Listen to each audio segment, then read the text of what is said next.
New developments in the investigation into a shooting that happened right in the heart of the city by the clothespin in City Hall. Let's get out to Steve Keeley. Steve? Karen, I was covering this yesterday. I live close by. I was out exercising, and I am at 15th and JFK, and law enforcement sources said that's where the shooter fled. So I had cops coming at me, and that was where he was last seen, which is the Municipal Services Building area and Love Park, and he was lost in the crowd after that.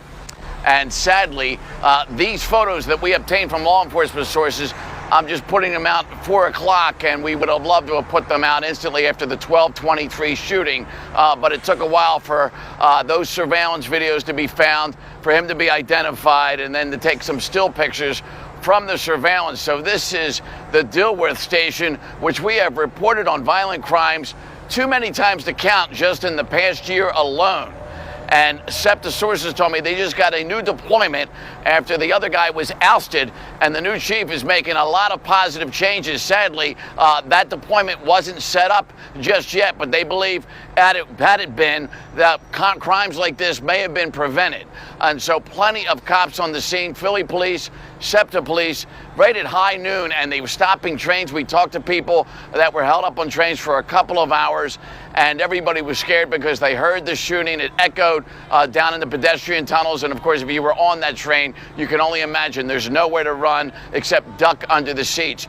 But only one man shot 3 times. It turns out both the victim and the shooter had guns. They find the shooter's gun after they pick him up to scoop him to the hospital. And last check, he was critical, but shot point blank in the chest, the stomach, and the hand. And so that's where we are now, hours later. And this morning, I want to show you these shoes in a second clip. We close-upped for you. These are distinctive shoes. Can't make out the brand. We don't know if it's Asics, Mizuno, but they're yellow and distinctive. And people have a habit of not ditching their clothes when they're wanted for violent crimes.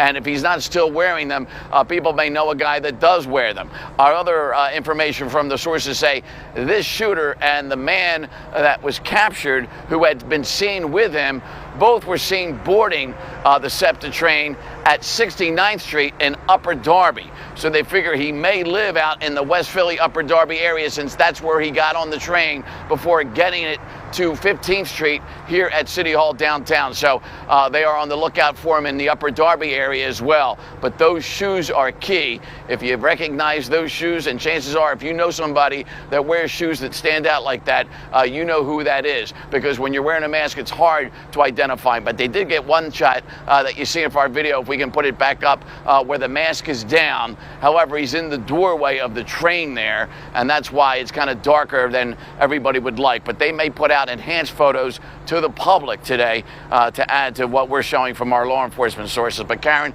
back here this morning, it is busy 24/7 here under the clothespin at City Hall. This is a busy SEPTA subway stop, and it is a maze of pedestrian walkways and tunnels underground going every which way. And that's the easy way to get away from police when they're chasing you, because there's so many places to run, so many places to hide, and then you come up to the ground level and you can just mix in with a crowd, because you can imagine what it's like around City Hall at lunch hour. Guys?